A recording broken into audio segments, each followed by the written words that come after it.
شهد الله أنه لا إله إلا هو والملائكة وأولو العلم قائما بالقسط. الحمد لله رب العالمين والصلاة والسلام على أشرف الأنبياء والمرسلين وعلى آله وصحبه وسلم تسليما كثيرا أما بعد. Donc on va commencer bi'idhnillahi jalla wa ala une série de cours dans la jurisprudence islamique basée sur le madhab, l'école juridique de l'imam Malik rahmatullahi alayh. Et cette série de cours aura sûrement comme titre comment pratiquer sa religion. Et en guise d'introduction, on va ici apporter certains éléments sous forme de conférence, si on veut, qui aura pour titre comment apprendre sa religion.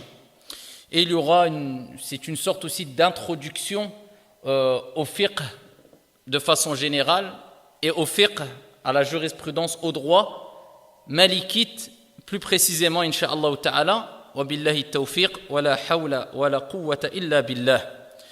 De façon brève et concise, bi'idhnillahi jalla wa ala, en essayant de ne pas trop rentrer dans les profondeurs, parce que je ne veux pas que la plupart, car je sais qu'on est suivi un peu partout, et que la plupart ne décrochent pas trop facilement, on va dire, eh bien, bi'idhnillahi azza wa jalla, je vais simplement essayer, dans l'introduction et au cours de la série de fiqh, je vais essayer d'apporter ce qui fait partie des choses les plus importantes à connaître dans la jurisprudence et aussi dans l'introduction ici. Donc ici, première des choses à savoir, c'est pourquoi apprendre sa religion. Donc le titre est comment apprendre sa religion. Mais il est important de savoir pourquoi apprendre sa religion. La première des choses ici, c'est parce que c'est une obligation de connaître sa religion et particulièrement, bien sûr, et essentiellement, al-aqida, donc le dogme, et ce qui nous est obligatoire, d'accord, concernant le fiqh, la jurisprudence. Donc ce que nous devons appliquer obligatoirement, ce que doit appliquer al-mukallaf.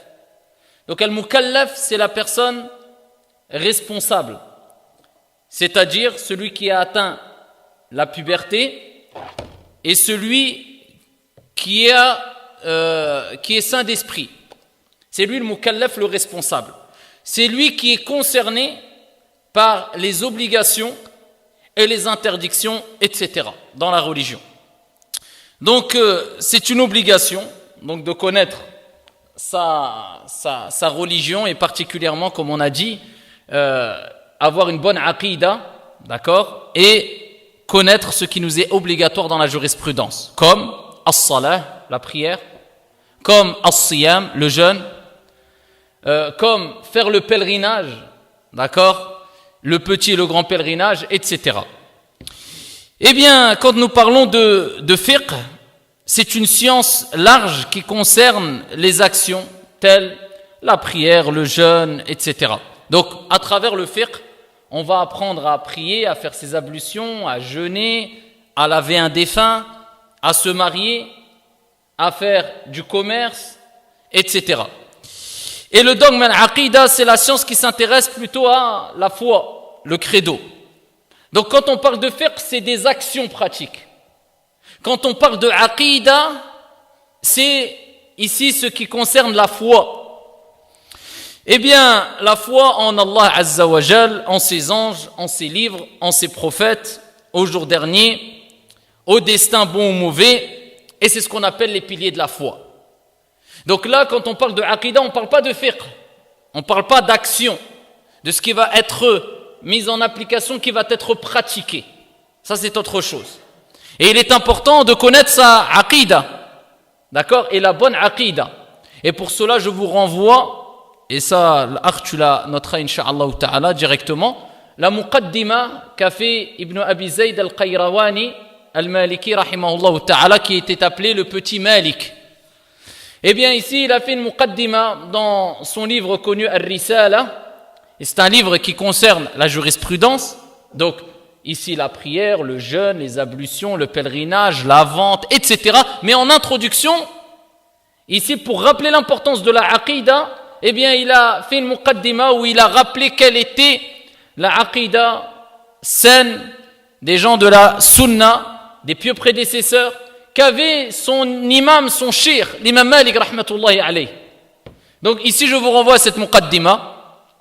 Et ici, bien sûr, il y a eu beaucoup de shuruh, d'explications qui ont été faites de cette muqaddima, en profondeur, quelquefois résumées.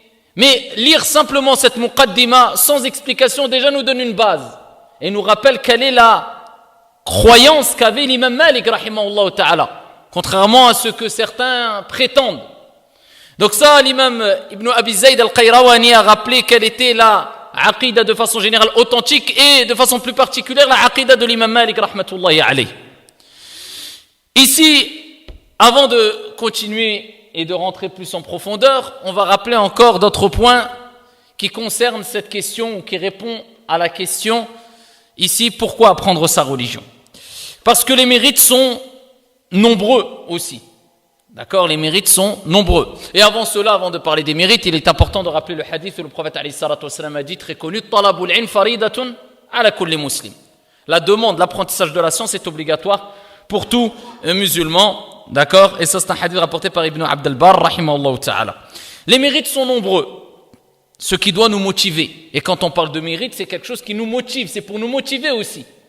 Et donc, les mérites d'apprendre la science, de façon générale, peu importe la science, que ce soit al-fiqh ou bien al-aqidah.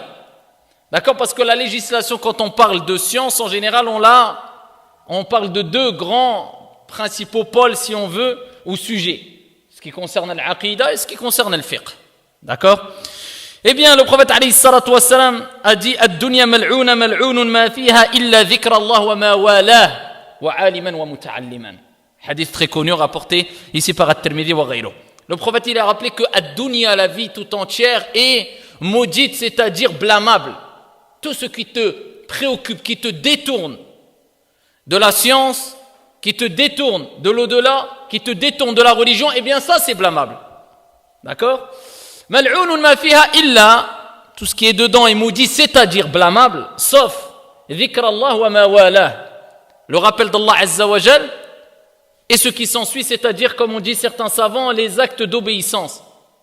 Wa aliman wa muta'alliman, et un enseignant, et ici un étudiant, pour nous rappeler l'importance d'enseigner et d'apprendre la science. Eh bien voilà ce que le messager d'Allah alayhi salatu wassalam a dit, comme s'il nous disait, eh bien parmi les choses les plus importantes et les plus méritoires qu'il y a dans cette vie d'ici-bas, eh bien c'est le fait d'être un enseignant ou un étudiant en sciences. Rapporté par l'imam Muslim, le prophète alayhi salatu wassalam a dit, إذا مات الإنسان انقطع عمله إلا من ثلاث صدقة جارية أو علم ينتفع به أو ولد صالح يدعو له. Il dit, le prophète alayhi salatu wassalam, quand la personne va mourir, quand toi, moi, quand nous allons mourir, eh bien toutes nos actions vont s'interrompre, sauf 3 actions. Pour nous motiver à, ici, se concentrer, se consacrer énormément à ces actions-là. Pour te dire, c'est là ton investissement. Sadaqatin jariya, une aumône qui va perdurer, ou ilmin yuntafa'u bih, une science qui va être bénéfique pour les gens, qui les gens vont l'utiliser. Et pour cela, il faut que cette science soit une science bénéfique. Et on va parler de ce que c'est que al-ilmun nafi', la science bénéfique. Aw waladin salihin yad'u lah, ou bien un enfant ici vertueux qui invoque en sa faveur. Tel est le bon investissement bi'idhni rabbil ardi was sama. Man mata, celui qui meurt et qui a investi dans une de ces 3 choses, ou ces 3 choses-là, eh bien bi'idhnillah azza wa jal, son compteur de bonnes actions continuera à tourner. Rapporté par At-Tabarani, le prophète alayhi salatu wassalam a dit, man ghada ila al-masjid la yuridu illa an yata'allam khayran aw yu'allimah, celui qui va à la mosquée, pour nous rappeler l'importance de se diriger vers les cercles. C'est pas de façon isolée. Il y a une baraka que tu ne trouveras pas dans l'apprentissage seul. Celui qui se dirige vers une mosquée, une maison, parmi les maisons d'Allah Azza wa Jal. Et il ne veut qu'apprendre ou enseigner un bien. Son seul objectif, eh bien, ce n'est pas un intérêt mondain, c'est apprendre ou enseigner un bien. كان له كأجر حاج تام حجته. Eh bien, le prophète alayhi salatu wa sallam, il dit, il a la récompense d'un pèlerin ayant accompli un pèlerinage complet ou agréé.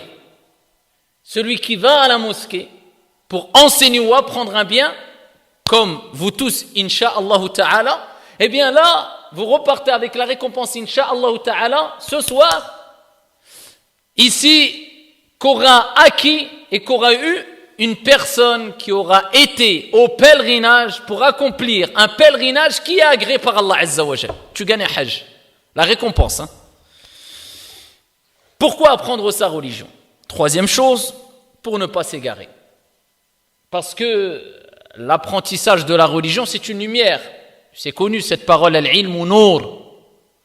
La science est une lumière. C'est pour ça qu'Ibn al-Jawzi, rahimahullah ta'ala, a dit cette fameuse parole très connue dans Talbis Iblis. Ici, sache que la première ruse d'Iblis, Shaitan, sur les hommes est de les détourner de la science. Car celle-ci est une lumière nour. S'il parvient, Iblis, s'il arrive à éteindre celle-ci, une fois dans l'obscurité, il les mènera comme bon lui semble. Et ici, nous parlons de quelle science? C'est pas n'importe quelle science, c'est al-ilm al-nafi'. Et c'est pour ça que on ne cesse de répéter cette invocation, Allahumma inna nas'aluka ilman nafi'a. Amma de la science tout court, peu importe. Même plus que cela, ça peut être une hujja alayka, un argument contre toi. Donc al-ilm al-nafi', c'est la science qui est acquise avec ikhlas, sincérité. C'est une science qui est conforme, bien sûr, et c'est-à-dire à la législation, et c'est une science qui est appliquée. D'accord?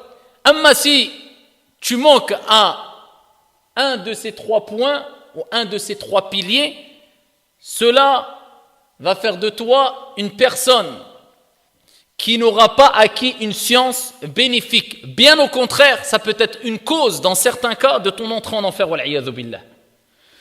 Pourquoi? Parce que si par exemple une personne apprend la science et il applique ce qu'il a appris, mais il n'est pas sincère, est-ce qu'il a gagné quelque chose? Il a tout perdu.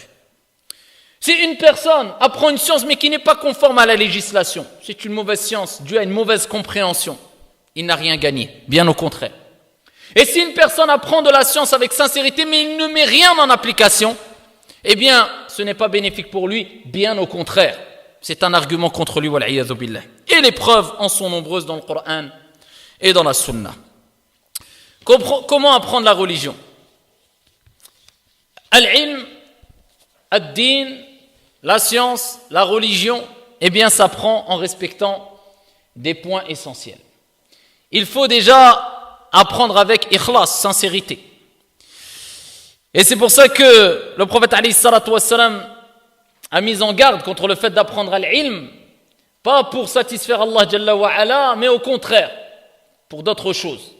À titre d'exemple, il dit alayhi salatu wassalam, comme dans le hadith rapporté par At-Tirmidhi bi sanadin sahih, man talaba al-ilm, celui qui demande, ça suffit pas. Pourtant, il a demandé à la science. Celui qui demande la science ou qui apprend une science afin de rivaliser avec al-ulama, ou bien afin de polémiquer avec as-sufaha, les faibles d'esprit ou les idiots, et de détourner vers lui les gens, Allah Jalla wa Ala fera ou le fera rentrer en enfer.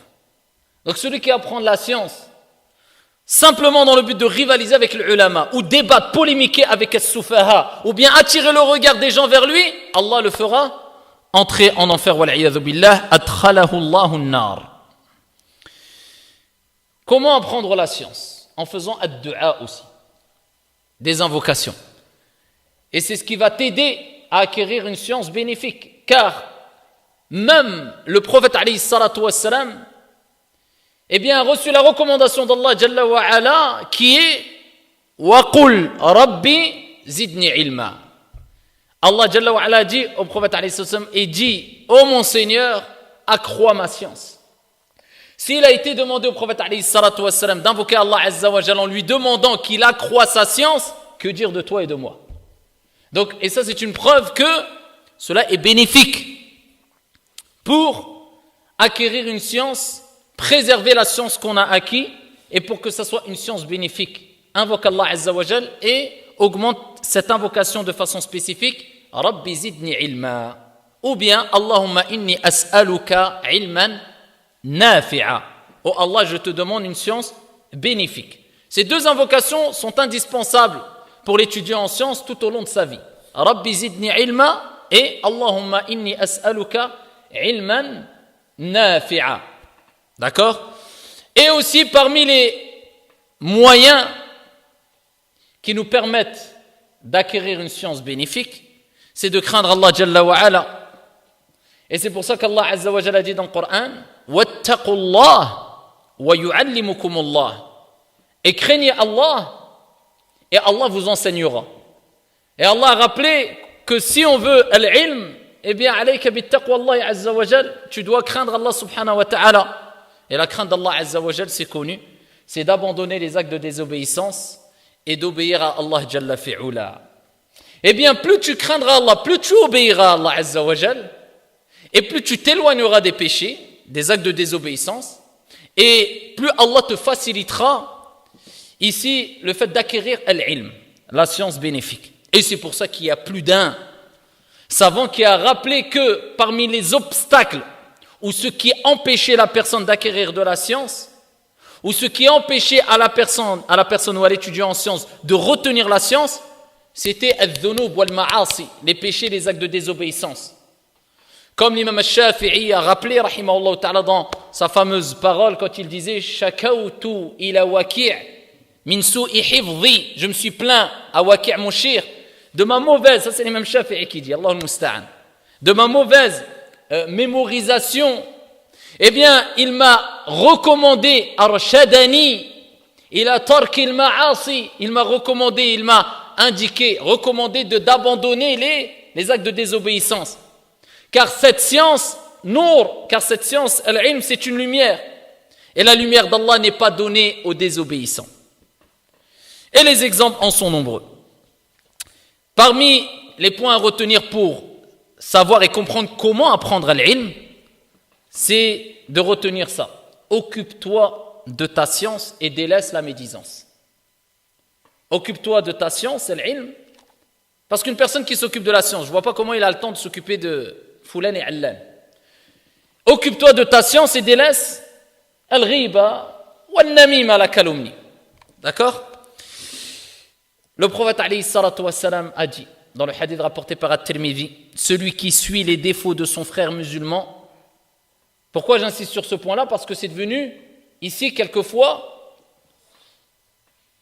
une voie indispensable chez certains pour prétendre apprendre la science, faire la médisance. Ajib. Alors que le prophète lui-même, il dit, alayhi salatu wassalam, dans le hadith rapporté par At-Tirmidhi, celui qui suit les défauts de son frère, Allah suivra les siens. Et celui dont Allah suit ses défauts, eh bien Allah Jalla wa Ala lui dévoilera ou le dévoilera au grand jour, le scandalisera, hatta fi jawfi bayti, jusqu'à ce qu'il a commis dans sa propre demeure. Ça veut dire que si toi tu essaies de suivre les défauts de ton frère, le scandaliser, eh bien Allah suivra tes défauts et il te scandalisera même si tu es tout seul chez toi. Allah fera que tu seras scandalisé, même si tu te caches chez toi. Donc attention de suivre les défauts des gens. Et encore, pire, de donner comme titre à cette action blâmable, al-ilm, la science. Ça n'a rien à voir avec l'ilm al-shar'i, ça, la science bénéfique. D'accord? Ça, c'est la science satanique. Parce que c'est Shaitan qui aime bien scandaliser, faire mal aux gens. Donc ça, c'est pas de la science bénéfique, c'est de la science satanique, wal-iyadhu billah. D'en faire un principe de base et un pilier dans son apprentissage de la science. Allah Azza wa Jalla, il dit: et ne médisez pas les uns des autres, l'un d'entre vous aimerait-il manger la chair de son frère mort. Donc ici, Allah Azza wa Jalla a rappelé dans le Coran al-Karim que le fait de médire sur son frère, c'était comparable à manger la chair de son frère alors qu'il est mort, wal-'iyadhu billah. Eh bien, le prophète alayhi salatu wassalam, toujours dans le même sens, dans le hadith rapporté par Abu Daoud d'après Anas ibn Malik radiyallahu anhu wa arda, il dit: lors de mon ascension aux cieux, al-Isra wal-Mi'raj, vous connaissez, hein? Eh bien, il dit: je suis passé devant un groupe de gens qui avaient des ongles en cuivre, avec lesquels ils se déchiraient le visage et la poitrine. J'ai dit: qui sont ces gens, ô Jibril? Il m'a répondu: ce sont ceux qui mangent la chair des autres et qui portent atteinte à leur honneur. Ce sont ceux qui mangent la chair des autres, alors qu'Allah leur avait interdit, quand il a dit de ne pas manger la chair de son frère mort. فَكَرِهْتُمُوهُ, vous le détesteriez, ou vous le détestez. Donc ici, Allah nous rappelle qu'on détesterait cela. Donc, ittaqullah, craignez Allah. Eh bien, avec cela, les gens ne cessent de manger sous prétexte que c'est soi-disant une science, ou ça fait partie de la science bénéfique, ou de la recherche de la science, ou de son avancement dans la science. Ils ne cessent de manger la chair de leurs frères, et ils touchent et ils salissent l'honneur de leurs frères, wal-'iyadhu billah. Rapporté par Abu Daoud. Et bien sûr, il y a des cas où la médisance est permise, comme l'a mentionné l'imam al-Nawawi rahimahullah ta'ala. Parmi ces cas-là, la requête ou la plainte devant la justice. Donc si quelqu'un doit se plaindre d'une personne parce que par exemple on lui a volé un bien ou autre, tu as le droit de citer: c'est un tel qui m'a volé, par exemple. Ça, c'est de la médisance permise. La recherche d'un appui pour mettre fin à quelque chose de blâmable et de ramener son auteur au bon sens. Tu vas demander de l'aide à quelqu'un, tu vas dire: quelqu'un par exemple fait telle chose de mauvaise ou veut me porter atteinte, donc est-ce que tu peux m'aider? Tu vas citer le nom de la personne en son absence, c'est permis. Ou bien l'obtention d'un avis juridique, par exemple une femme qui va dire: moi j'ai un problème avec mon mari, mais son mari il n'est pas là, c'est al-ghiba, elle a parlé en son absence, même si elle a dit des défauts de son mari, mais là il y a une raison valable, c'est pour avoir un avis juridique, est-ce que je peux divorcer ou pas, il a akhiri. Ou bien la mise en garde des musulmans contre un danger, les menaçant. Et ici, par exemple, si quelqu'un va dire: voilà, il y a tel groupe qui veut venir vous faire du mal, etc. Donc, dans ces cas-là, bien sûr, c'est permis, je ne rentre pas dans les détails. Hein. Ou bien le fait de mentionner une personne qui commet des péchés ouvertement, eh bien, cela concerne bien sûr quelqu'un qui, à travers le fait de commettre ces péchés ouvertement, il influence les gens à le suivre. Et après l'avoir exhorté, eh bien, il persiste. Et il ne veut pas se réformer, il continue à faire cela ouvertement afin ou qu'il le fasse volontairement ou involontairement, les gens tombent dans l'égarement à cause de son péché ou son innovation. D'accord? Et c'est pas à utiliser comme certains. Dès que quelqu'un fait une innovation, eh bien je le scandalise. Déjà, qui t'a dit que c'était une bid'a? C'est une bid'a pour toi peut-être, pour un autre savant ce n'est pas une bid'a. Et toi tu n'es pas le mieux placé, et moi je ne suis pas le mieux placé pour être de ce degré-là, c'est-à-dire des gens qui ont ici ce niveau de considérer cela comme une bid'a et considérer cette situation comme étant ici une situation où la personne doit être scandalisée ouvertement ou dénoncée ouvertement. Donc ici, ça, c'est pour un degré de personnes qui ont atteint un degré ici de science. Et pourquoi pas, alors qu'Allah Azza wa Jalla a dit: ceux qui aimeraient que la réputation d'immoralité se répande au sujet de ceux qui ont cru ont des tourments ou auront des tourments douloureux dans ce bas monde, et dans l'autre sourate 24 verset 19. Le fait de nommer quelqu'un par un signe distinctif lorsqu'il n'est pas possible de le faire autrement, par exemple. C'est pour ça que même quand on parle de la science du hadith, mustalah al-hadith, ilm al-rijal et autres, quelquefois on entend ici al-a'raj, ou bien al-aswad, ou bien al-a'ma. Ça c'est pour donner quelque part pour reconnaître une personne, d'accord, en disant le borgne, ou bien le boiteux, ou bien, etc. Si la personne accepte ici cette appellation. Et si ce n'est pas dans le but de le rabaisser ou de l'humilier, mais c'est dans le but de le reconnaître, d'accord. Et c'est ce qu'a mentionné ici l'imam al-Nawawi, rahimahullah ta'ala. Bienséance lors des cours. Comment apprendre sa religion? C'est en respectant certaines bienséances. Et ces bienséances-là, qui doivent être respectées, sont nombreuses. On n'apprend pas la science de n'importe quelle manière et avec irrespect, mais on respecte certaines règles de bienséance. J'ai énuméré 25 règles de bienséance qu'on avait déjà mis sur vidéo. Je vous les cite rapidement, incha'Allah ta'ala. Première des règles de bienséance à respecter quand on apprend la science religieuse, il faut prendre conscience qu'il nous apporte, c'est-à-dire celui qui t'enseigne la science religieuse, ce qu'il y a de meilleur sur la surface de la terre et qui n'est autre que al-ilm al-shar'i, la science légiférée. C'est la meilleure des choses.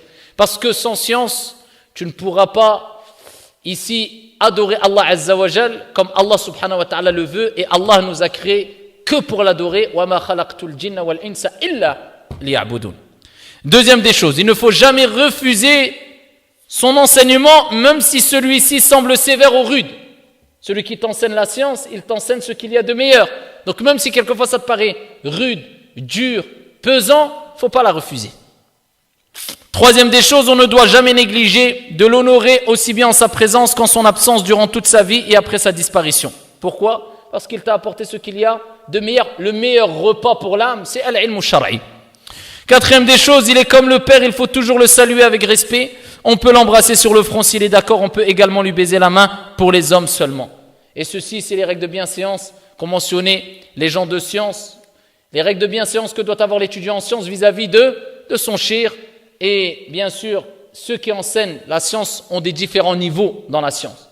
Il y a celui qui t'enseigne la science, qui est peut-être un débutant dans l'enseignement de la science. Il peut être un grand savant, il peut être un shir très connu mondialement, et plus son niveau de science est élevé, et plus le respect doit être élevé vis-à-vis de lui. Cinquième règle de bienséance, vous ne devez pas vous asseoir à une place supérieure à la sienne. Cela va de soi. Sixième des choses à respecter, il ne faut pas allonger les pieds devant lui. Cela va de soi. C'est un manque de pudeur et de respect vis-à-vis de celui qui t'enseigne la science. Septième chose à respecter, il ne faut pas trop gesticuler en sa présence, ni laisser paraître un désintéressement. Imagine-toi, tu parles avec une personne qui va t'apporter une chose bénéfique pour ta vie d'ici-bas, comme un patron, qui va peut-être t'accorder, eh bien ici, un poste important, et toi tu bailles devant lui, ou tu ne le regardes pas quand il te parle, ou tu regardes ta montre. C'est un manque de respect. Que dire de celui qui va t'apporter ici des éléments pour pouvoir acquérir le paradis bi'idhnillah azza wa jal. Man salaka tariqan, le prophète alayhi salatu wassalam a dit, celui qui emprunte une voie pour acquérir la science religieuse, sahhalallahu lahu tariqan ila al-jannah, Allah lui facilite une voie vers al-jannah. Huitième des choses, il ne faut jamais médire sur lui. Encore heureux. Neuvième des choses, il ne faut jamais lui couper la parole ni parler devant lui de ce qui vous dépasse. Dixième des choses, ne jamais lever la voix sur lui. Onzième des choses, il ne faut pas interpréter ses paroles, ni enlever, ni en rajouter. Parce que certains, ici, prennent une parole de celui qui leur a enseigné la science, et ils rajoutent des paroles, ou ils diminuent des paroles, et on sait qu'une virgule peut changer le sens d'une phrase. Il faut faire attention. Douzième des choses, en sa présence, il faut attendre qu'il parle le premier dans les sujets religieux. C'est normal. Treizième des choses, il ne faut jamais poser une question pour le piéger ou le défier, comme certains le font. Ils vont dans des assises de sciences, ils posent des questions en se disant, bah tiens, je vais essayer de le piéger, ou de l'humilier, ou de le rabaisser. Quatrième des choses, ne jamais lui adresser la parole en commençant par une affirmative. D'accord ? On n'affirme pas une chose quand on s'adresse à une personne qui nous enseigne la science. Mais on reste quelque part neutre. Et on est toujours quelque part dans l'interrogation. D'accord ? 15e des règles à respecter. Parler au téléphone, bavarder ou bâiller pendant son discours est bien sûr un manque de respect. 16e des choses à respecter, il ne faut pas chercher ses défauts. 17e des choses, il faut le conseiller avec douceur comme vous le feriez avec vos parents.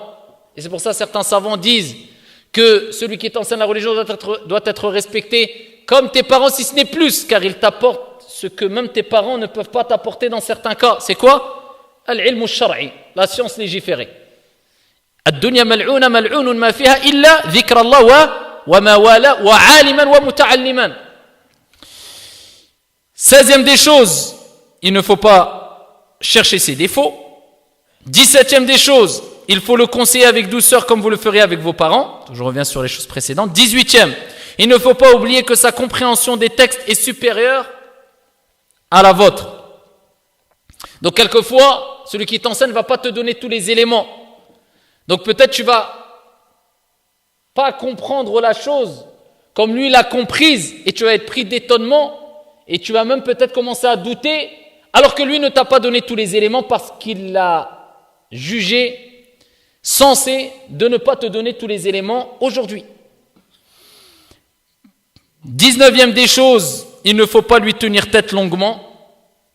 Comme certains, quand ils veulent rentrer dans un niqash ilmi avec celui qui lui enseigne la religion, quand la personne n'est pas convaincue des arguments que lui a donné son élève et lui apporte une preuve, 2 preuves, 3 preuves, la personne continue. Ça, c'est un manque de respect. 20e des choses, être attentive à ses besoins et être à son service si vous êtes quelqu'un de proche. 21e des choses, lui demander de ses nouvelles quand vous partez. 22e, s'il y a un danger, l'assister et le soutenir. Encore heureux. Parce que chaque jour quand vous apprenez la science, vous êtes quelque part en danger, vous avez besoin de la science pour ne pas faire tout et n'importe quoi et atterrir en enfer.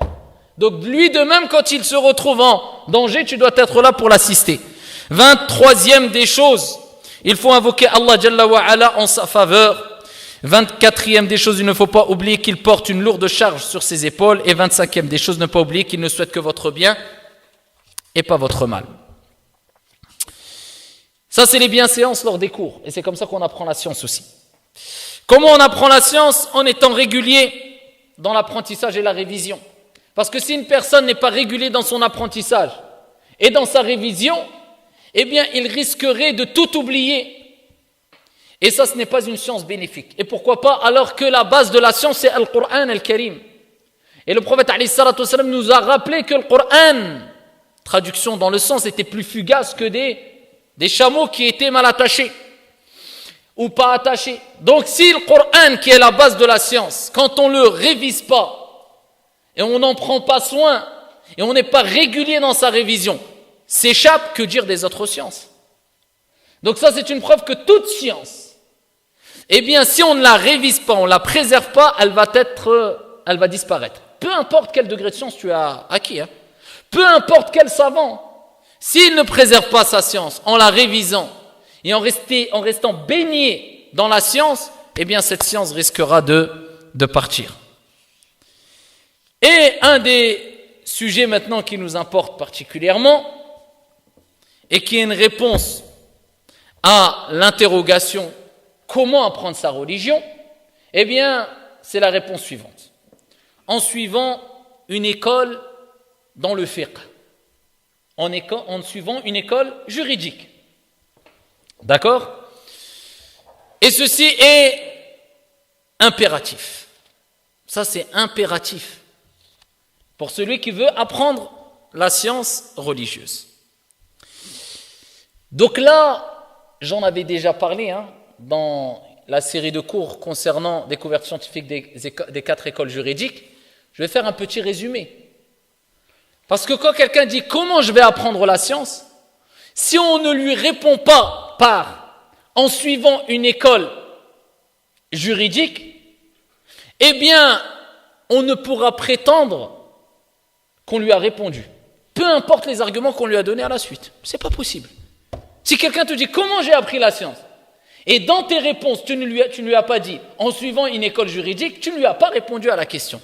C'est impossible, c'est inconcevable de répondre à cette question sans apporter cette réponse parmi les autres réponses, comme on a apporté d'autres réponses, qui est en suivant une école juridique.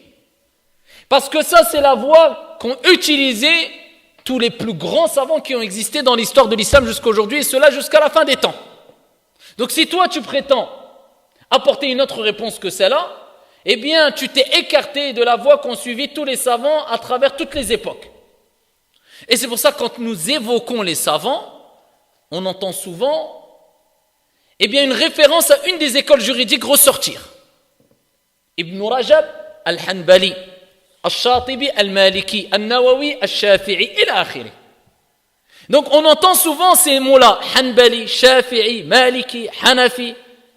Pourquoi? Parce que ces noms-là sont des noms de savants qui sont les références des écoles juridiques connues dans l'islam. On va en parler. Donc, je reviens sur cette réponse. Comment apprendre la science? Et cela concerne les débutants et les plus avancés, mais là, je dis bien, je ne veux pas du tout rentrer trop dans les détails, parce qu'à un moment, je voulais rentrer vraiment dans des détails, mais je me suis dit, ça ne sert à rien, je veux, ceux qui veulent rentrer plus dans les détails, il y a d'autres moyens de le faire, et on pourra le faire, incha'Allah ta'ala. Là, je vais essayer de m'adapter à tout le monde. Donc, en suivant une école de jurisprudence. Qu'est-ce que c'est qu'une école et qu'est-ce que c'est que la jurisprudence? Al-fiqh.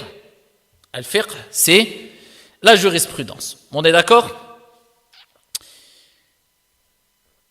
Donc, al-fiqh, on a dit, c'est pas l'aqida. L'aqida, c'est ce qui concerne quoi? Le dogme. La foi. En Allah, en ses anges, on a cité les 6 piliers de la foi. Ça, c'est l'aqida. L'aqida, il n'y en a qu'une. Et la divergence n'est que très, très, très peu acceptée dans l'aqida. Parce qu'il n'y a qu'une aqida. Khlas. C'est connaître ton Seigneur. D'accord? Donc ici, l'aqida, khlas, c'est un sujet. Je vous ai dit, je vous renvoie vers la muqaddima de Ibn Abi Zayd al-Qayrawani al-Maliki, appelé le petit Malik, rahmatullahi alayh, dans son livre de Ar-Risala. La bonne aqida. Et on en a déjà parlé longuement de l'aqida. Là, ce qui nous importe, c'est le fiqh. On a compris maintenant, le fiqh, c'est le droit, la jurisprudence. C'est quoi? Comment prier? Comment jeûner? Comment faire ses ablutions? Comment différencier entre damul hayd et damul istihada, le sang des menstrues et le sang de la métrorragie, par exemple? Comment laver un mort? Comment faire du commerce? Comment rattraper ses prières, etc. Donc, c'est des actions pratiques. Quelque part, c'est comment pratiquer sa religion. D'accord? Et ça, c'est une des sciences, non, c'est la science la plus vaste. Et c'est une science dont on a besoin tous les jours. Pourquoi? Parce que la science du fiqh, la jurisprudence, le droit, d'accord, je vous dis avec des mots simples, hein. Après je vais vous donner ici la définition plus technique si vous voulez. Eh bien, elle tourne autour de 5 jugements, comme vous le savez déjà, je pense, pour la plupart d'entre vous. D'accord? C'est quoi? Donc quand on parle de fiqh, de jurisprudence ou de droit, donc c'est-à-dire on va parler de comment prier, comment jeûner, la prière, le jeûne, le commerce, le mariage, le divorce, etc. Eh bien, la jurisprudence tourne autour de 5 jugements, 5 règles ou 5 jugements, qui sont, et c'est ce qu'on retrouve dans la vie de tous les jours, quand quelqu'un pose une question, eh bien souvent la réponse est un de ces 5 jugements. Et c'est là où on voit qu'on a besoin tous du fiqh tous les jours. Et que la quasi-totalité des questions qui sont posées aux savants, gens de science, aux imams, aux prédicateurs, ça touche al fiqh, 90% des questions. D'accord? Donc si 90% des questions ça touche le fiqh, comment délaisser cette science? Le droit, la jurisprudence. Donc la preuve de cela, c'est que la jurisprudence tourne autour de 5 jugements. C'est quoi? Al-wajib ou bien al-fard. C'est ce qui est obligatoire. D'accord?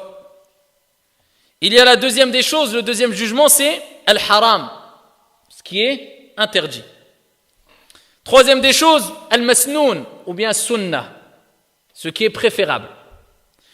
Quatrième des choses, al-makrouh, ce qui est détestable. Et cinquième, al-mubah ou bien al-halal, ce qui est permis, ce qui est licite. Vous avez vu? Et quand les gens posent une question, ils attendent quoi? Que tu leur dises c'est halal, ou bien c'est haram, c'est interdit, ou bien c'est détestable, makrouh, ou bien c'est wajib, c'est obligatoire. D'accord? Donc est-ce qu'ils attendent ces réponses-là? Oui ou non? C'est qu'ils attendent une réponse qui concerne al-fiqh, la jurisprudence souvent. Parce que toute la jurisprudence tourne autour de ces 5 jugements. D'accord? Et rapidement, hein, je vais rappeler qu'est-ce que veut dire l'obligatoire, qu'est-ce que veut dire l'interdit, qu'est-ce que veut dire le détestable, qu'est-ce que veut dire, bien qu'on l'ait déjà vu. Eh bien, quand on dit quelque chose est obligatoire en islam, la prière c'est obligatoire ou pas? Obligatoire, wajib. Quelqu'un va dire la prière, c'est quoi? C'est obligatoire. Le hijab, c'est obligatoire. Manger telle viande, c'est autorisé ou pas? Halal, haram, mustahab, makruh. Tout le temps, c'est ça. C'est le fiqh, c'est la jurisprudence. Quelqu'un va te dire la prière, c'est obligatoire ou pas? Bien sûr, c'est connu. Tu vas lui dire fard ou bien wajib. Ça dépend des écoles, ça dépend des, ici, terminologie utilisée. Wajib, obligatoire. Ça veut dire quoi, wajib? Wajib, ma yuthabu fa'iluhu imtithalan wa yu'aqabu tarikuhu ikhtiyaran. Donc ici, al-wajib, c'est quoi? Quand on parle d'obligatoire, c'est son auteur est récompensé s'il le fait par obéissance. Et il n'est pas châtié s'il le délaisse. D'accord? Il n'est pas châtié s'il le délaisse. Par choix. D'accord? Il a eu le choix. Ok? Ça, c'est obligatoire. Quelqu'un qui le fait, il est récompensé ou pas? Il est récompensé. S'il le délaisse, afwan, il est châtié, afwan. Parce que en fait, c'est pas dans ma méthodologie de remettre tout par écrit, hein, parce qu'on a envie de le remettre par écrit pour un petit livre après. Donc ça me... Mouhim, il est ici châtié s'il le délaisse par choix. Ama s'il a été contraint, khalas. Quelqu'un lui a dit, écoute, si tu pries, je te tue. Il a délaissé la prière à ce moment-là. C'est pas pareil. Par choix, on est d'accord. Donc quelqu'un qui fait quelque chose d'obligatoire, celui qui le fait, il est récompensé. Celui qui ne le fait pas, il mérite le châtiment. Al-haram, c'est quoi? Interdit. C'est quoi le haram? Ma yuthabu tarikuhu imtithalan. D'accord? Son auteur, eh bien, il est récompensé s'il a délaissé. D'accord? Il a délaissé, il est récompensé s'il a délaissé par obéissance. Par obéissance. Le vin, c'est halal ou c'est haram? Haram. Quelqu'un qui va délaisser le vin, tu vas lui dire pourquoi? Tu vas dire, moi j'aime pas le vin, c'est tout. Peut-être un non-musulman, il ne va pas aimer le vin. Est-ce qu'il va être récompensé, yuthab? Là. Ghayr muslim, il n'est pas musulman.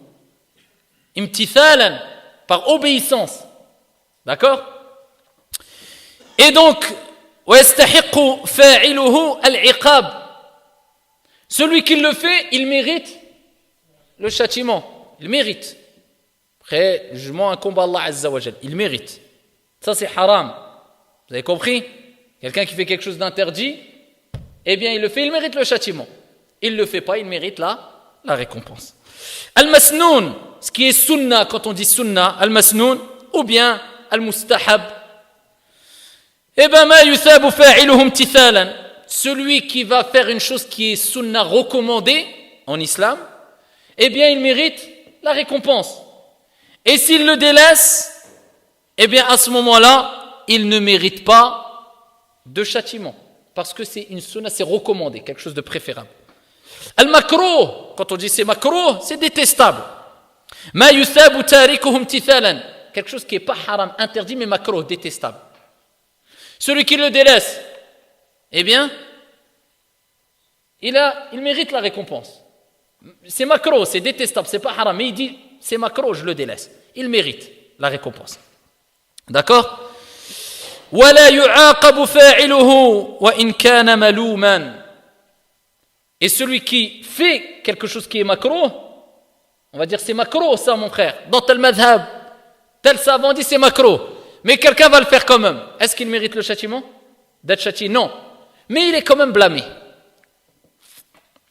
Et il nous reste al-mubah, ce qui est permis, qui est halal. D'accord? Ce qui est halal, eh bien, son auteur ne sera pas châtié. D'accord? Celui qui va faire. C'est-à-dire que il n'y a ni récompense spécifique et ni châtiment lié à la chose. C'est quelque chose de mubah. D'accord? Boire de la limonade. C'est quoi? Halal, haram, makruh, mustahab, masnoun. Mubah, licite. Tu bois de la limonade, tu vas avoir l'âge, tu vas être récompensé. Tu bois pas de limonade, tu vas être récompensé. Je ne rentre pas dans les détails, c'est nuisible pour le corps, ceci, cela. Mais à la base, c'est des choses qui sont permises. D'accord? Conduire une voiture. Mubah. Khalas. C'est pas quelqu'un qui va conduire une voiture et va dire ah, c'est sunnah, c'est mustahab, c'est wajib, c'est haram. C'est quoi? c'est mubah, c'est halal, c'est licite. Pas de récompense particulière, pas de châtiment particulier, c'est neutre. Sauf si celui-là le fait avec une intention de se rapprocher d'Allah Azza wa Jal dans certaines situations, il peut être récompensé. D'accord? Concernant ici al-fiqh, on en a parlé du fiqh, khalas. Si on veut donner un terme un peu plus technique, on va dire c'est quoi? Al-ilmu, al-ilmu, c'est quoi le fiqh? On a vu ça dans ça, c'est une petite révision. Al-ilmu bil-ahkam al-shar'iyya al-amaliyya al-mustanbata min adillatiha al-tafsiliyya. C'est ça le fiqh, on l'a vu plusieurs fois. Soit c'est, si tu dis ça à quelqu'un, il va dire, mais qu'est-ce qu'il me raconte? Nous, c'est pour ça que je vous ai dit en des termes, on parle comment prier, comment jeûner, comment, voilà, pour que tout le monde comprenne. Mais si on va rentrer un peu plus dans les détails, c'est quoi? C'est la science ou la connaissance. Al-ilmu bil-ahkam al-shar'iyya. C'est ça la jurisprudence maintenant. C'est la connaissance des règles ou des jugements, d'accord, légiférés, al-amaliyya, pratique. Ah, donc on sort de là, on sort de cela, al-aqida. Vous avez compris? Là on parle, c'est ça, c'est la connaissance des jugements, des règles pratiques. Donc c'est-à-dire des règles pratiques, la prière, le jeûne, et les règles, les jugements, halal, wajib, haram, makruh, mustahab. Al-mustanbata, qui sont déduites. D'où on a déduit? D'où les savants al-fuqaha, les savants du fiqh, ont déduit ces jugements et ont pu nous apprendre comment prier, comment jeûner, déduites min adillatiha at-tafsiliyya, de ces preuves détaillées. Ah, des preuves détaillées. Donc il leur faut des preuves pour déduire ces jugements-là, pour expliquer ces actions pratiques, la prière, le jeûne, le commerce, at-tijara, le mariage, at-talaq, le divorce. Min adillatiha at-tafsiliyya, détaillé. Parce que il y a deux types de preuves. Al-adilla at-tafsiliyya, c'est-à-dire les preuves détaillées, et al-ijmaliyya, les preuves générales. D'accord? Il y a deux types de preuves, ça, on l'a déjà vu. Je veux même pas trop rentrer, mais bon. Voilà, c'est en gros, il faut connaître en gros, c'est tout. Mais bon, ce n'est même pas poussé là, mais je sais que voilà, je veux moi essayer de simplifier au maximum. Donc c'est ça le fiqh. D'accord? C'est la connaissance des règles, des jugements juridiques, pratiques, déduites, des preuves détaillées. Donc le faqih, pour te donner un jugement, pour te dire ça c'est haram, ça c'est wajib, ça c'est masnoun, ça c'est mustahab, comment prier, comment jeûner, il a besoin de preuves, des preuves, quoi, détaillées ou générales? Le faqih, on dit nous, le faqih, détaillé, c'est quoi détaillé? Exemple, مثلا, Allah il va dire dans le Coran, wa aqimus salah. Est-ce que c'est détaillé, c'est précisé, on sait de quoi on parle, de quel acte d'adoration on parle? Naam. Aqimus salah. Le faqih, il va venir. Il va te dire, Allah a dit, dans une preuve détaillée, parce qu'on parle de salah. On n'a pas dit une règle générale, on ne sait pas de quoi exactement on parle. Non, il parle de salah. C'est une ibada. C'est un acte, une action pratique. Allah il a dit, et accomplissez la prière, priez. Faqih va dire, moi j'ai besoin de l'aide de l'usuli. Usul al-fiqh, les fondements du droit. Ça c'est plus le faqih, c'est al-usuli. C'est un savant qui est spécialisé dans les fondements du droit, qui lui travaille avec des preuves générales. Il donne des preuves générales. Il va te dire, l'usuli, le savant m'a donné des preuves générales. Parmi ces preuves, al-amru yufidul wujub. Vous avez compris? Ça c'est une règle. Ça c'est des règles qu'on a en islam qui nous permettent, ou qui permettent avant tout au faqih de te donner un jugement concernant les actes pratiques. Il va utiliser des règles générales. Pourquoi? Parce qu'avec une règle générale, il va l'utiliser dans des centaines de cas pratiques. D'accord? Une règle générale. Al-amru yufidu al-wujub. L'impératif, d'accord? Eh bien, l'ordre indique le caractère obligatoire. Donc, quand Allah Azza wa Jal s'adresse avec l'impératif, ça indique, ou le prophète Al-Islam, ça indique le caractère obligatoire de l'acte. Donc ça, c'est une règle. Donc il faut l'utiliser dans plusieurs cas, dans plusieurs jugements concernant plusieurs actes pratiques.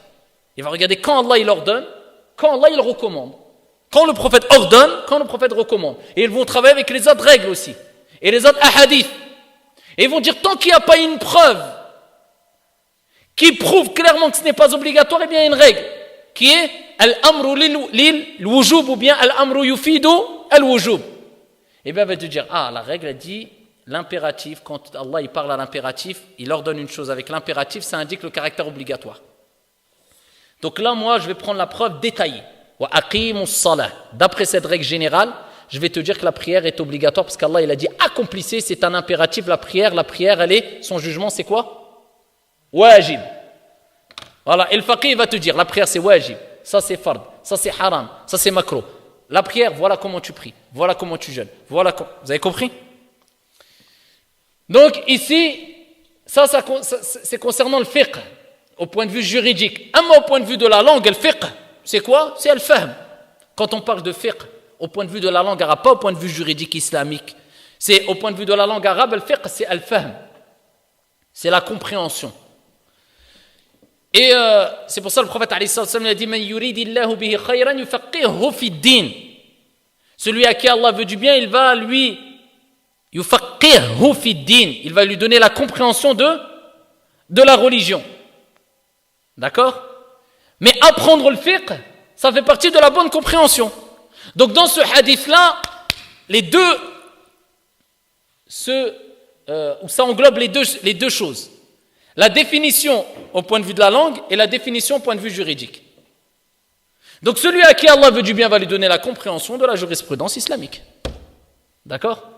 Et pas que de la jurisprudence, de la aqidah, etc. Mais dont et surtout de la jurisprudence islamique, car c'est la science la plus vaste.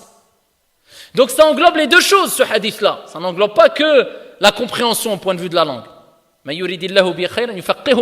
Et c'est pour ça que al-ulama, à travers toutes les histoires, sont connus surtout pour leur quoi? Leur fiqh. Pourquoi on dit le fuqaha? En général, les ulama, ils sont connus beaucoup pourquoi? Pas pour leur transmission de l'aqidah, surtout pour leur fiqh. Parce que le fiqh, il y a tellement de différences, il y a tellement de questions, il y a tellement que automatiquement ça demande beaucoup de réponses, beaucoup d'écrits, beaucoup de développement. Contrairement à l'aqidah. D'accord?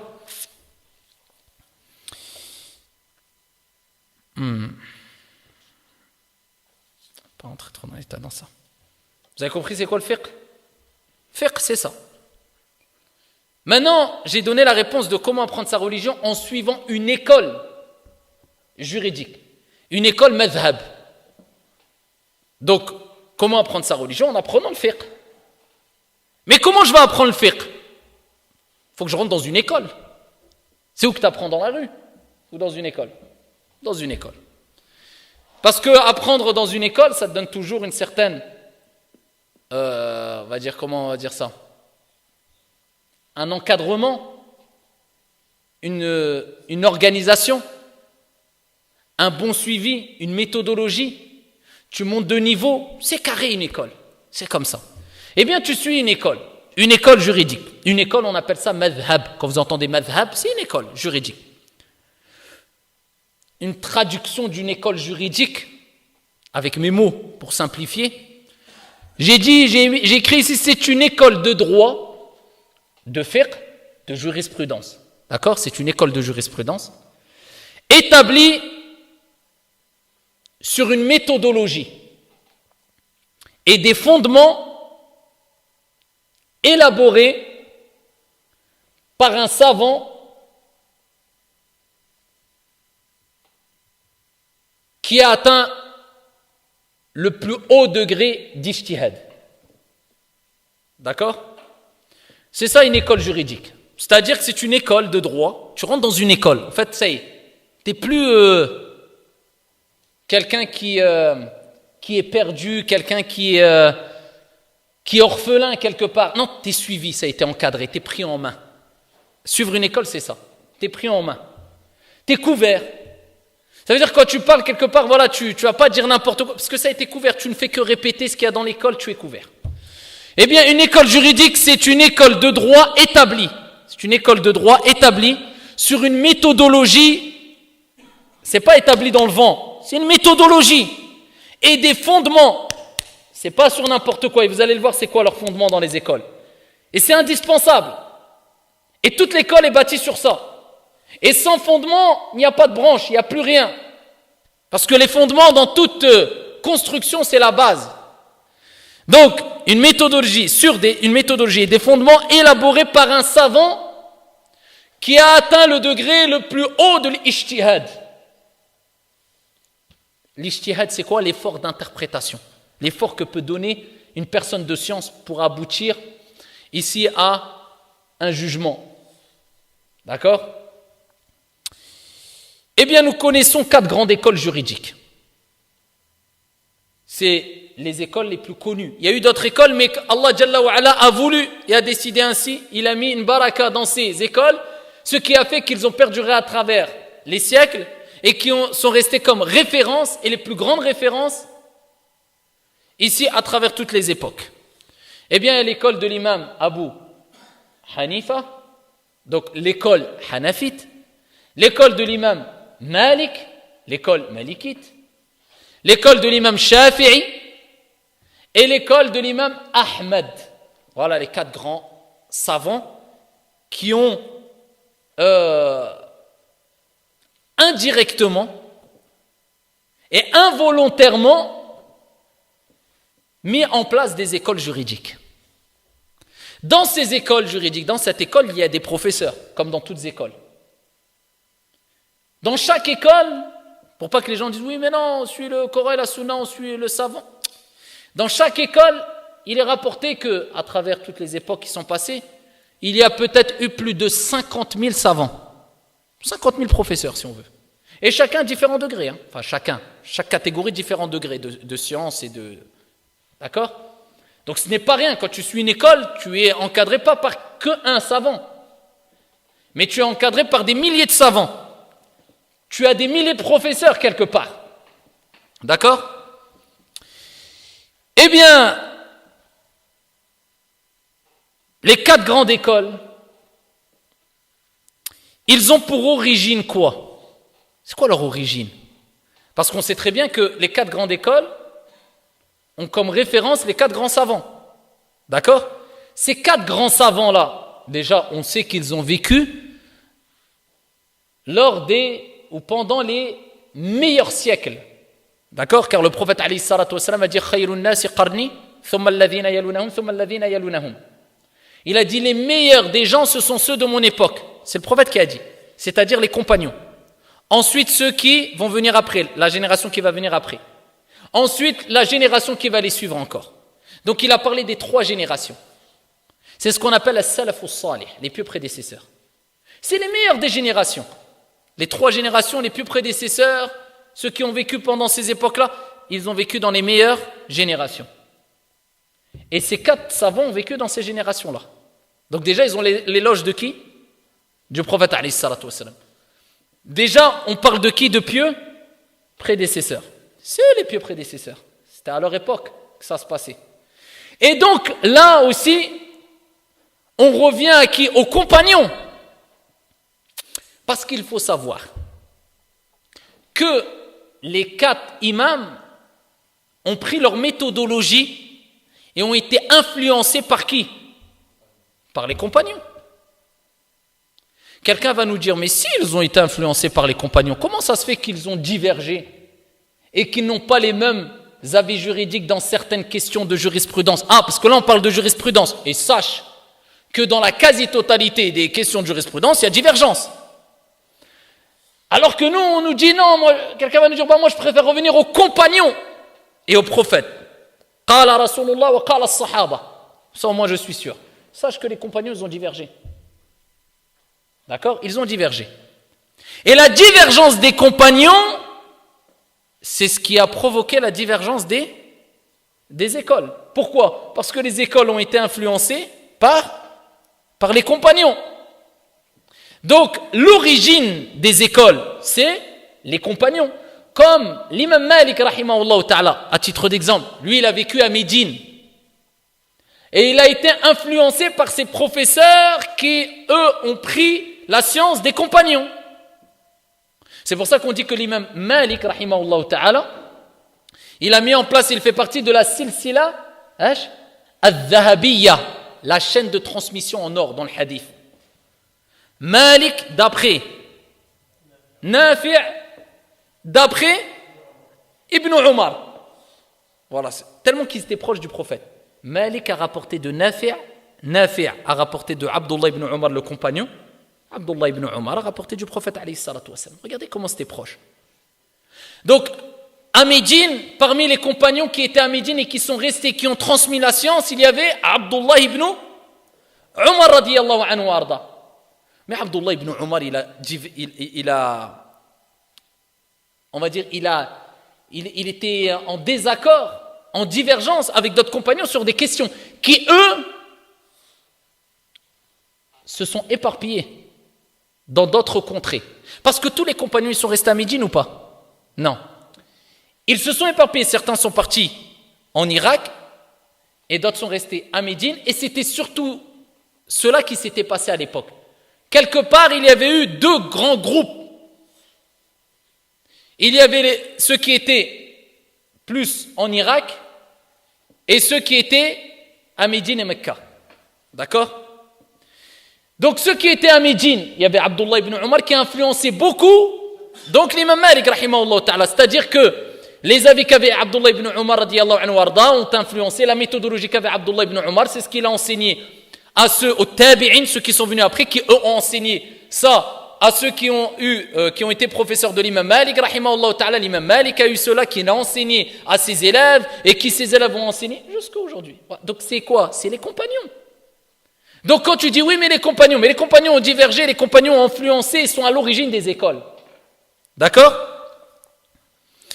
Et donc ici, en Irak par exemple, il y avait plus Abdullah ibn Mas'ud qui n'avait pas les mêmes avis dans certaines questions que Abdullah ibn Umar et qui lui a influencé avec sa méthodologie pour déduire ses réponses, ses jugements.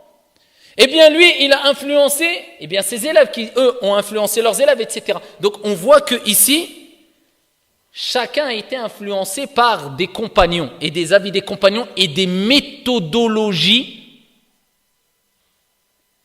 qui avaient été mises en place par les compagnons pour déduire des jugements. Donc l'origine des écoles, c'est quoi? C'est les sahaba. Mais par contre, quand les sahaba... Donc il y a des gens qui vont dire, non, on ne veut pas de divergence, la divergence c'est un mal. Et les compagnons ont divergé. Et tu le veuilles ou non, tu ne pourras jamais enlever cette chose qu'Allah a décrétée qui est al-ikhtilaf. Il ne faut pas rêver. Allah Azza wa Jalla a voulu qu'il y ait des divergences. Des divergences dans la langue, dans les couleurs, dans les voix, dans les manières, dans les avis juridiques, dans tout. Eh bien, il y a des divergences dans tout. Donc dire comme quoi je vais éradiquer la divergence, ça n'existe pas. Dans le fiqh, il y aura toujours de la divergence. Maintenant, ce qui nous incombe, c'est quoi? Donc de nous faire croire que non, la divergence, dans tous les cas, c'est un mal, il faut s'unir. Tu rêves jusqu'à la fin des temps, il y aura de la divergence. Donc ce n'est pas une réponse. Et tu n'as pas à apporter de solution. Maintenant, moi, je veux une divergence. Oui. Respecter, oui. Et qui va unir? Khalas, tu as trouvé les trois choses. La divergence basée sur le respect, la divergence basée sur la recherche de la vérité et la divergence basée sur l'union. Khalas. C'est ce qu'avaient les sahaba. Ils divergeaient, ils restaient respectueux, ils restaient unis et ils ont tous cherché la vérité. C'est cette divergence qui nous incombe. À croire que tu vas éradiquer la divergence, il ne faut pas rêver. Et tu vas à l'encontre de ce qu'Allah Azza wa Jalla a voulu. Il y aura de la divergence. Maintenant, nous, on cherche cette divergence. C'est la divergence qu'avaient les sahaba, les compagnons. Donc, automatiquement, c'est la divergence qu'ont appris qui? Les 4 grandes écoles. Et la preuve en est. Est-ce que vous croyez qu'à l'époque de Malik, Shafi, Ahmed, Abu Hanifa, avec les divergences qu'ils avaient entre eux, ils n'étaient pas unis, ils ne se respectaient pas et ils ne cherchaient pas la vérité? Abadan, jamais. Ils sont tous restés unis, respectueux. La preuve, l'un prenait la science de l'autre et l'un faisait l'éloge de l'autre. Et ils recherchaient tous la vérité. Donc, pour retrouver cette union, il faut revenir vers qui? Vers la divergence des compagnons, donc vers la divergence des 4 grandes écoles. Donc tu vas rester sur une divergence respectueuse qui pousse à l'union et qui est basée sur la recherche de la vérité et pas de la facilité. Ça, tu as tout compris, alhamdoulilah. Et ça, c'est une preuve que c'est en s'accrochant en école juridique que tu vas ici permettre aux musulmans de s'unir, bi'idhnillahi azza wa jal. Et la preuve en est, à travers toutes les époques, à travers tous les siècles, eh bien, ce qui a permis de stabiliser les pays, c'était quoi? Dans les tribunaux, dans les législations mises en place dans les pays musulmans, c'était les écoles juridiques.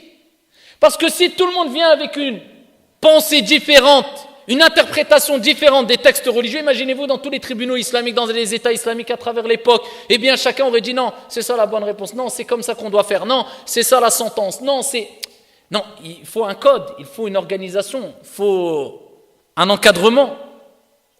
Eh bien c'est pour ça que quand on parle du Maghreb, Maroc, Algérie, Tunisie, Bahreïn, Koweït, le Sénégal, Mauritanie, tout cela, ils sont quoi?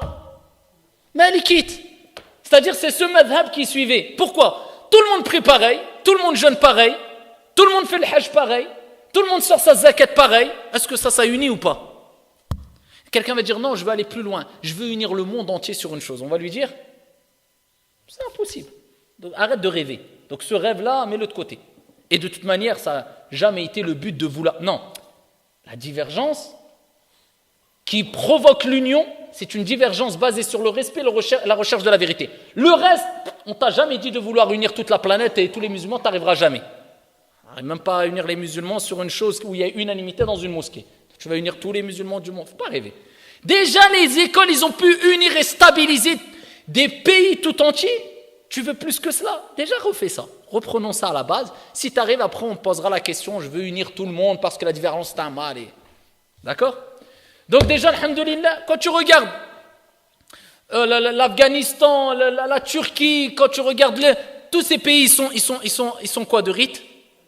Hanafi. Quand tu regardes un des madhab qui c'est le moins répandu et qui n'a pas gouverné si ce n'est que récemment et qui est basé que dans un pays particulièrement officiellement, c'est le madhab Hanbali. C'est en Arabie Saoudite, qui est un madhab honorable et de l'imam Ahmed rahmatullahi alayhi. Mais on nous a quelque part fait penser et transmis indirectement le fait que, soi-disant, c'était le madhab universel. Et c'est pour ça, sans le savoir, beaucoup de jeunes et dans beaucoup de pays, les gens sont hanbalites sans le savoir. Parce que quand tu mets sur Internet, tu cherches les fatawas, tu cherches la plupart des fatawas, la plupart des réponses, la plupart des avis juridiques, eh bien, sont basés sur le madhab hanbali. D'accord? Sont basés sur le madhab hanbali. Et pourquoi dans tous les cas? Pourquoi on nous imposerait le madhab hanbali plutôt que le madhab maliki ou shafi'i ou hanafi? Même si nous parlons d'eux. Quelqu'un va nous dire oui mais non, nous sommes même contre les madhahib, on cherche qawlul rajih, c'est ce qui se transmet beaucoup maintenant dans le Hijaz, particulièrement en Arabie Saoudite et autres, mais qu'on le veuille ou non, la base des avis sont basés sur le madhab hanbali. Donc quelque part, il y a une part de mensonge quelque part. Quelque part, on nous fait appliquer ici indirectement, sans le savoir, le madhab hanbali. Et la personne ne sait même pas que quand elle apprend wajibat ou salah, il va les inventer. C'est quoi ça? C'est des questions qui ont déjà été pliées et traitées depuis des siècles. Tu ne vas pas réinventer des actes obligatoires de la prière, des annulatifs de la prière. Eh bien, il ne sait même pas qu'il apprend tout ça sur le madhab hanbali. Pourquoi tu ne l'apprends pas sur le madhab maliki alors? Alhamdulillah, si tu l'apprends sur un madhab d'après une école, c'est bien. Mais au moins, soyons honnêtes et disons, on l'a appris par rapport à tel madhab. D'accord? Donc, concernant cette question de madhahib, c'est une question qui n'a pas été mise en valeur comme il se doit et assez comprise aujourd'hui. Et c'est pour ça qu'il y a l'application de tout et n'importe quoi au nom du fiqh, de la jurisprudence, qui quelque part aujourd'hui les avis ne veulent presque plus rien dire car il n'y a plus aucune cohérence avec les usul des madhahib et a fortiori usul al-fiqh, parce qu'il y a usul al-fiqh, il y a usul al-madhahib et ensuite il y a le fiqh. Eh bien les gens prennent que les jugements qui sont ici, c'est que le bout de l'iceberg, en ayant laissé ce qui permettent d'acquérir et d'avoir et d'atteindre les jugements, c'est-à-dire les fondements, et qui divergent. Les usul du madhab maliki ne sont pas les mêmes que les usul du madhab hanbali, ils ne sont pas les mêmes que les usul du madhab hanafi, ils ne sont pas les mêmes que les usul du madhab shafi'i. Et dans usul al-fiqh, les fondements du droit, qui nous permettent de comprendre le Coran, la Sunna, eh bien, ce n'est pas compris de la même manière dans le madhab maliki que shafi'i, que hanafi, que hanbali.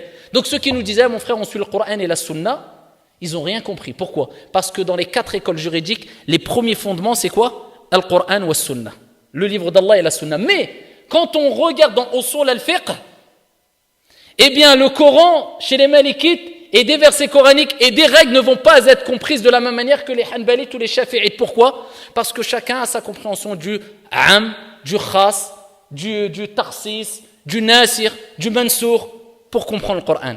Donc c'est normal que les jugements ne vont pas être les mêmes, et ça n'a rien à voir avec qu'on suit le Coran et la Sunna authentique. Et cela, on va le voir bi'idhnillah en donnant des exemples et dans les détails, incha'Allah ta'ala. Ici, jeudi, entre le Maghreb et l'Isha, wa billahi tawfiq, subhanakallahumma wa bihamdik, ashhadu an la ilaha illa anta astaghfiruka wa atubu ilayk, walhamdulillahi rabbil alamin.